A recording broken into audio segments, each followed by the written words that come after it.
มาครับมาแยะน้ำเงี้ยวกันวันนี้จะมาแยะสูตรเจียงไฮ้ลองพอว่าจะล้ำบะล้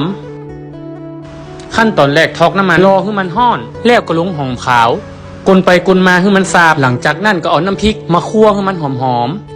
คั่วเหมือนเมอร์เนอร์คั่วไปคั่วมาสักพักหนึ่งจะไปคั่วแห้งเดี๋ยวมันฟะจากนั้นก็เอาจีนใส่คั่วแหมหลอบเพื่อจีนมันสุกขั้นตอนนี้คั่วมันเมอร์เนอร์คั่วจนแขนลอนไปเลยถ้าจีนสุกก็ปดเตาไว้ก่อน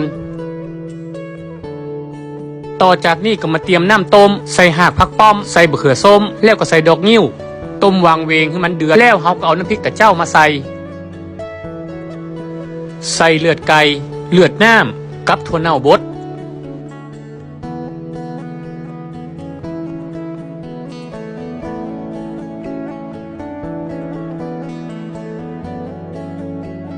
ใส่รสดีใส่เกลือใส่ผงนัว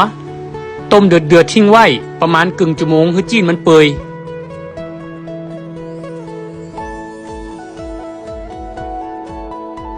แล้วละน้ำเงี้ยวเจียงไฮ้วันนี้เฮาจะกินกับขนมเส้นหอมเหมาะขนาดใครให้ลองมาจิ้มพอสูตรนี้เคยขายติดเจียงไฮ้นะเคยเปิด2 สาขาก็เนอะบ่อยากจะอวด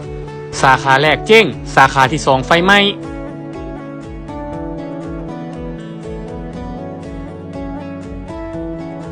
วัตถุดิบก็พอเอาง่ายๆอยู่กรุงเทพก็ย่าได้ลองไปย่าพรนะครับรับรองล้ำหาเตอะ